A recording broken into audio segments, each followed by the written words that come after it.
আমরা কিছু খারাপ রাষ্ট্রপ্রধান পেয়েছি, তার অধীনস্থে যারা ছিল তারা কি হয়েছে, আমরা কিন্তু শুনেছি যে তার পিওনও কিন্তু 650 কোটি টাকার মালিক। আমরা এরকম দেখেছি না? মানে তারা নিজেরাই তো বলেছে, কোনো অনুশোচনাও নাই তো, কোনো অনুশোচনা, বরং গর্ব করে বলেছে এবং বলেছে যে আপনারা সাংবাদিকরাও তো বের করতে পারেন না, আমি এটা বের করেছি, আমি আপনাদেরকে বলছি। অনুশোচনা তার তো লজ্জায় তার নিজেরই সেখানে মাথা নিচু করে রাখার কথা ছিল। তার মানে কোথায় গিয়ে দাঁড়িয়েছে, যখন রাষ্ট্রের দায়িত্বশীলরা, অন্য দায়িত্বশীলরা যখন দেখেন যে চিফ দায়িত্বশীল যিনি, প্রাইম দায়িত্বশীল যিনি, তিনি যখন এরকম, তখন আমাদের তো এটা, তখন এটা কি হয়ে যায়, তখন এটা কিন্তু অন্যদের জন্য এটা একটা এক্সাম্পল হয়ে যায়। অন্যরা, মানুষ তো এক্সাম্পল অনুসরণ করতে মানুষ পছন্দ করে, মানুষ কিন্তু অন্যকে অনুসরণ, মানুষ সাধারণত অনুসরণ প্রিয়, অনুকরণ প্রিয়, তো সে কারণে তারা এই অনুসরণ করে। এই কারণে আমরা বলছি একজন রাষ্ট্রপ্রধান যদি হয় তাহলে গোটা চিত্র পরিবর্তন হয়ে যেতে পারে।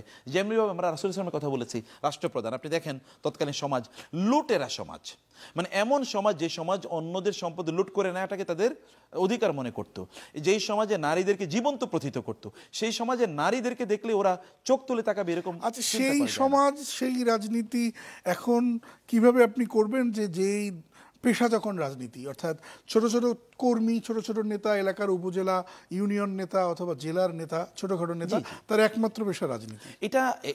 এটাও আমাদের অবশ্যই এটা একটা কালচারের ইস্যু, মানে কালচারটা গ্র্যাজুয়ালি, কালচার কিন্তু নষ্ট হয়, মানে কালচার আরও গ্র্যাজুয়ালি ক্ষতিগ্রস্ত হয়। আমরা যদি সেই ধরেন 1947-এর কথা বলি, 47-এর অথবা তারও আগের কথা বলি, তারপর থেকে গ্র্যাজুয়ালি কিন্তু অবস্থা খারাপ হয়েছে।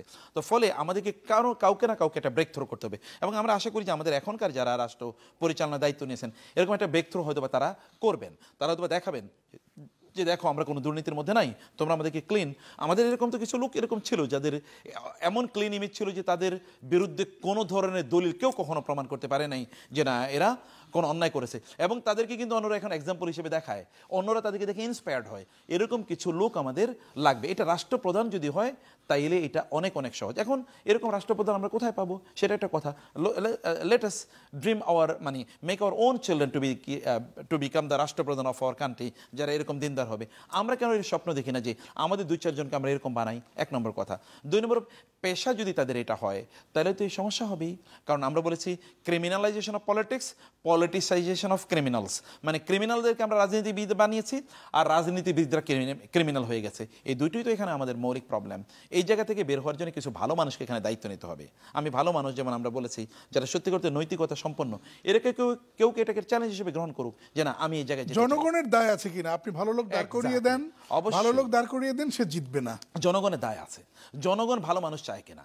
জনগণের এই কারণে একটা হাদিস এসে কামা তাকুনু ইউআল্লাহ আলাইকুম, তোমরা যেমন তোমাদের রাষ্ট্রপ্রধান এরকম হবে, তোমরা যেমন। তার মানে আমাদের চরিত্রের রিফ্লেকশন কিন্তু আমাদের রাষ্ট্রপ্রধানের মাঝে আছে, এবং আমাদের সত্যিকার থেকে সমাজে এরকম নাই।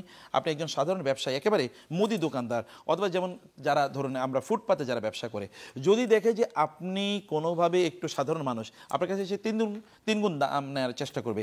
একজন রিক্সা ড্রাইভার, তারও গাড়িতে যদি আপনি উঠেন, সে যদি মনে করে যে আপনি বিদেশ থেকে এসেছেন, অনেক টাকা পয়সা নিয়ে এসেছেন, অথবা অনেক টাকা পয়সা আছে, আপনি এলাকা চেনেন না, তাহলে আপনি ঘুরিয়ে ফিরিয়ে আপনার কাছ থেকে টাকা অনেক বেশি নেওয়ার চেষ্টা করবে। তাহলে রন্ধ্রে ঢুকে গিয়েছে কোথায়? আমরা মানুষ খারাপ, এ কারণে আমাদের যারা রাষ্ট্রপ্রধান তারাও খারাপ হয়েছে, অথবা রাষ্ট্রপ্রধানরা খারাপ হওয়ার কারণে একেবারে নিচ পর্যন্ত। এটা হয় মানে টপ টু বটম, মানে আপসাইড ডাউন অথবা কি ডাউন সাইড আপ, মানে নিচ থেকে উপরে উঠেছে অথবা উপর থেকে নিচে গিয়েছে। এরকম মিলিয়ে মিশিয়ে আমাদের একটা খারাপ সমাজ আসলে তৈরি হয়ে গেছে।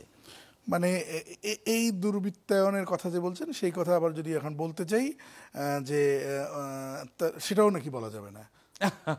সেটা তো বলতে হবে আমাদের বলতে হবে। অন্য কেউ যদি নাও বলে, আমাদের দায় আছে, এই দায়িত্ব আমাদের আছে আল্লাহর পক্ষ থেকে প্রদত্ত, যে আল্লাহ তাআলা বলেছেন তা'মুরুনা বিল মারুফ ওয়া তানহাউনা আনিল মুনকার, তোমরা ভালো কাজের আদেশ দেবে, মন্দ কাজের নিষেধ করবে, মন্দগুলো মানুষের সামনে তোমরা তুলে ধরবে। এমন সমাজ, হাদিসে এসে, সহিহ হাদিসে এসে রাসূলুল্লাহ বলেছেন, যেই সমাজে মানে যারা অপরাধীদেরকে অপরাধী বলা যায় না, ওই সমাজ ধ্বংস হতে বাধ্য। শেষ 1 মিনিট একটা বিষয় জানতে চাই, আপনি যত ভালো কাজ করেন না কেন, সামনে এসে গিয়ে দাঁড়িয়ে বলবে যে তুমি অমুক চেতনার মানুষ না, তা ওই চেতনা কি লুটপাট করা? এটা দুর্ভাগ্য। চেতনাবাজরা এই কাজ করেছে, তাদের চেতনাকে সামনে রেখে তারা মূলত তাদের যে এজেন্ডা এগুলোকে তারা বাস্তবায়ন করতে চেয়েছে। এখন আমাদের এই জন্য আমাদের যে এখন যে প্রজন্ম আছে, আপনারা যারা আছেন, আমাদের এই প্রজন্ম, এরা মিলে আমাদেরকে একটা কাউন্টার ন্যারেটিভ তৈরি করা দরকার, একটা বায়ান তৈরি করতে, মানুষকে বোঝাতে হবে যে আসলে ন্যারেটিভটা এরকম ছিল। ও তাই সেই সমস্যাগুলো এগুলো মানুষের কাছে তুলে ধরে মানুষের এখন করণীয় কি এগুলো মানুষকে জানানো দরকার।